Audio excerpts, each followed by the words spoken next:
make client acceptance decisions and perform initial audit planning. So, pa-accept mo sa kanila yung mga gagawin or mga gusto mong gawin. Okay? So, it involves 4 things. Sa simula pa lang ng audit mo, mag-decide ka na whether to accept a new client or continue serving an existing one. Okay? So, tutuloy mo ba yung dati mo na retainer ang tawag dyan? Or tutanggap ka ng bagong client? So, it's up to you. Okay? And then, identify mo rin ano ba yung kailangan ng client. Bakit ba siya magpapa-audit? Para ba sa BIR purposes? Or meron ba siyang hinihinala na fraud? So, kailangan mo malaman. Okay? Kasi marami namang type ng audit. So, merong audit for compliance lang sa government, regulations, or regulatory bodies. Meron namang audit na papagawa sa'yo kasi gusto nilang mapatunayan kung yung manager ay katiwa-tiwala or yung mga records ay kompleto, ganun. Or para sa tax filing or SEC filing. So, identify mo. And then, obtain an understanding with the client about the terms of the engagement. Okay? There should be communication dun sa lahat ng gusto mong gawin na procedures kasi nga, meron naman dapat talagang gagawin. Dapat mag-agree kayong dalawa. Okay? Sa initial audit planning pa lang yan. And then, develop mo na yung overall strategy for the audit.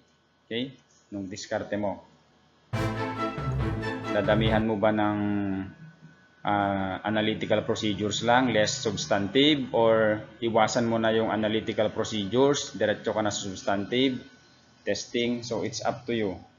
Depende sa professional judgment mo with consideration of materiality. Okay?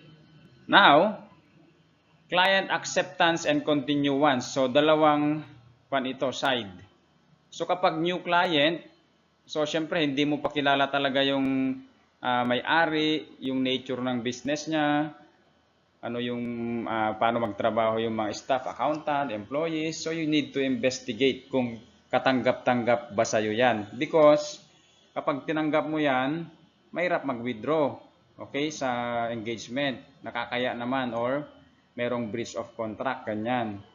Sayang, okay? And then, siyempre, nakataya yung pagka-CPA mo dyan. Alang pipirma-pirma ka. Kung alam mo na sa simula pa lang, wala pa lang integrity yung client. Okay? So, new. So, successor auditor is required by auditing standards to communicate with the predecessor auditor. Ibig sabihin, sumulat ka or kausapin mo yung dating auditor. Magtanong-tanong ka. Bakit ba napalitan ka ng auditor? Ganon-ganon. Or meron ka bang alam na kailangan ko ding malaman pagka itutuloy ko tong audit na to? So, you must establish a communication. Kung pwede, i-dinner date mo siya. Wag naman siguro mag-outing. Basta ganon. It's email or video call, face-to-face. It's up to you. Basta yung accounting standard, auditing standards natin, PSA, minamandate niya tayo na makipag-communicate sa predecessor auditor. Ibig sabihin, kung hindi mo makontak, ayaw magsalita anong predecessor auditor, red flag na agad yan. Okay? Of course, pwede mo pa rin tanggapin. But, yap, be careful, baka nga. Okay. Next naman na side, yung continuing clients. So, mas madali karaniwan ito. Bakit? Dati mo na siyang client. So, may idea ka na kung paano siya mag-operate ng business. At ikaw din yung nag-audit nung last time na financial statements. Good. Okay? Pero baka nga may mga rason naman na putulin mo na yung relasyon. Okay? Walang forever. Ganon. So, it's either go or stop. Ganon. Then, accept client and perform initial audit planning. So, alamin mo na yung mga reasons for the audit. So, auditor acceptable audit risks may be affected by the client's reason for the audit. So, yung audit risk, kagaya ng sinabi ko kanina, yung magkakamali ka ng ibibigay na opinion. So, mag-usap kayo ng client. Bakit ba siya nagpapa-audit? Okay? And then obtaining an understanding with the client. So, magkasundo kayo sa mga terms, ganun. Kasali na rin dito yung magkano yung per hour ninyo, ganyan, gaano katagal yung audit, sino ba ang mga kasali na mga staff na dapat mag-assist sa inyo kapag actual audit na, ganyan. Okay? So, dapat merong ito, remember, mayroong engagement letter. Okay? Do not forget that. Hindi pwede oral lang. Okay?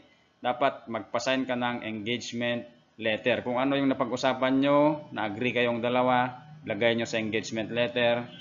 Yung auditor ang gagawa niyan, ipasign niya ngayon sa client. Gets?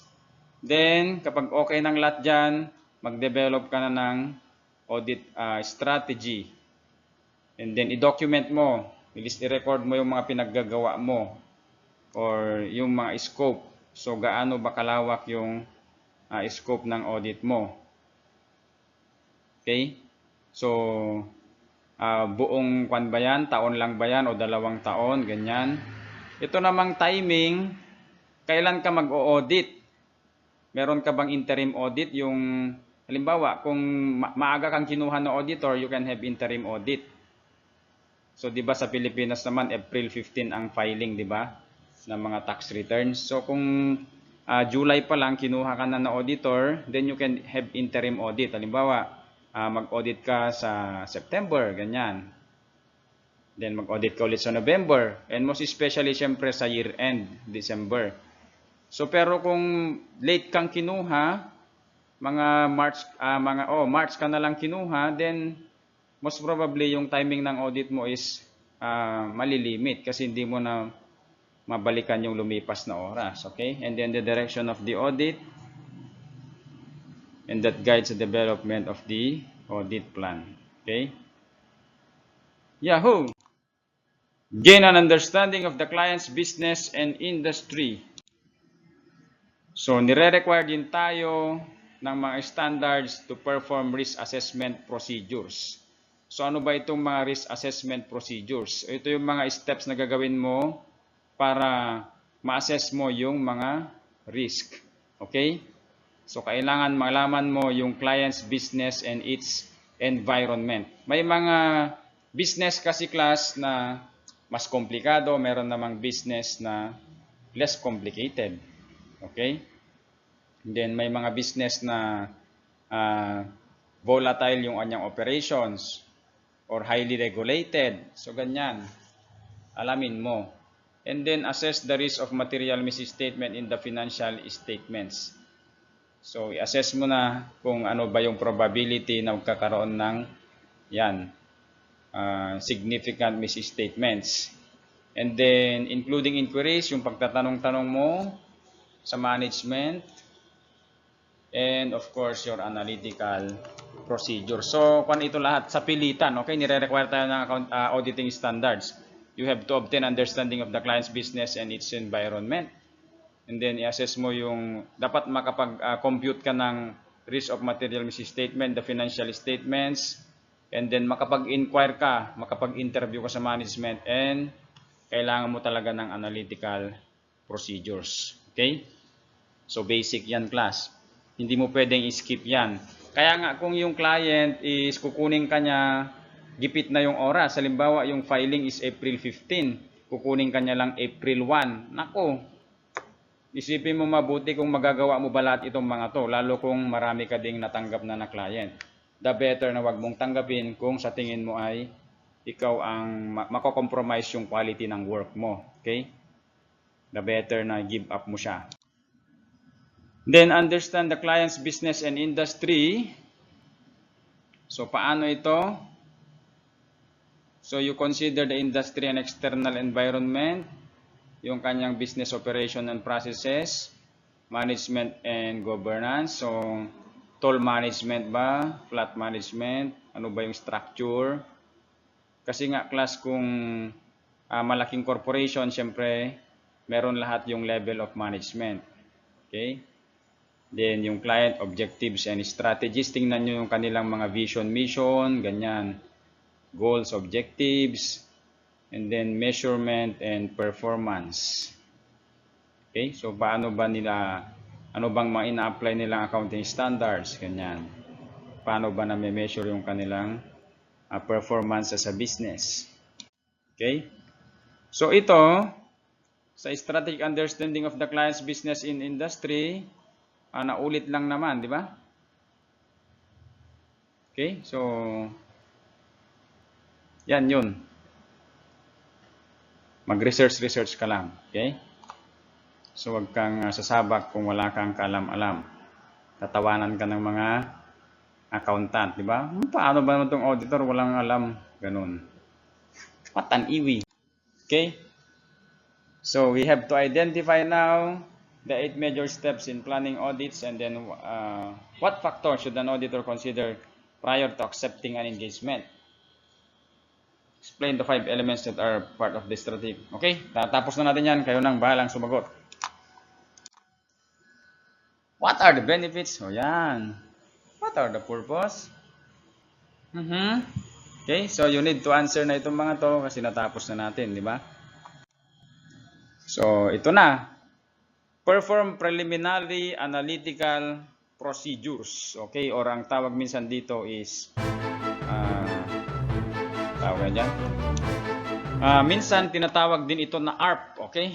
ARP, Analytical Review Procedures, okay? ARP, pero pwede ring Analytical Procedures lang, okay? So, auditing standards na naman, ay sasabihin ko na naman sa inyo, kailangan mong i-perform yung risk assessment procedures, okay? So, obtain understanding of client's business and its environment, assess the risk of material misstatements, including inquiries and analytical procedures. Naulit lang, di ba? Okay? So, ito na. Auditors are required to perform ARP, okay? Or analytical review procedures as part of your risk assessment. Para mas maintindihan mo yung client's business and industry. Okay? And to assess client business risk. Alam nyo kasi class, kung yung client nyo is tawag dyan, nape-pressure siya dahil very competitive yung business, then there must be a skepticism, professional skepticism on your part na baka gagawa sila ng window dress na financial statements. Okay? Kasi highly competitive yung environment eh. Halimbawa, nagbago lang yung ratio niya ng konti tapos hindi na siya pautangan. So, there is an incentive na babaguhin niya yung mga financial report, financial statements, ganun. Okay, nagets nyo yun? So, kaya nga tingnan mo yung mga ratio, okay? As compared to the prior years. So, within yan, internal. And then, kung meron ka namang makita sa industry averages, i-compare mo rin. So, kwan ba yan? Katanggap-tanggap ba yan mga ratio niya? Halimbawa, sa Coca-Cola, i-compare mo siya ngayon dun sa Pepsi Company. Halimbawa, ang returns lang sa Pepsi Company is 10%, kagaya din ng mga iba pang mga beverages. Tapos biglang itong Coca-Cola ay 20%. So, you need to investigate more. Okay, dun pa lang sa ratio, profitability, ganyan, asset management ratio, growth ratio, ano pa yung mga iba, liquidity ratio. Kung kaduda-duda na yan, ay mas magiging attentive ka na auditor. Huhuy, gising! And then help the auditor identify areas with increased risk of misstatement that require further attention during the audit. Okay? So, ibig sabihin class, kapag nag-ARPS ka at mayroon kang parang hinihinala, huwag kang tatalon-talon na sabihin mo, ay, may nahanap na akong kaduda-duda. No. Ang gagawin mo dyan is investigate further. I-note mo yan. Sabi mo, check ko to. Ganon. Okay? ARPS. So, example, the rate of inventory turnover has steadily decreased for 3 years. O, anong ibig sabihin nito? Common sense would dictate you, nako, hindi na mabenta yung kanyang inventory. Okay? Kasi mabagal na, oh. Or, pwede rin na masyado siyang maraming ini-stock na inventory. Okay? So may mga dahilan yan. Hindi basta-basta na magbabago yung turnover. Okay? Bakit kaya hindi na nagmo-move itong inventory niya ng cellphone? Eh baka naman old model na kasi yan. O di mayroong obsolescence, may write off.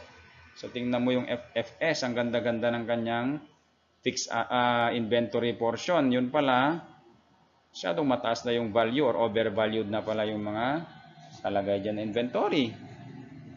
Okay?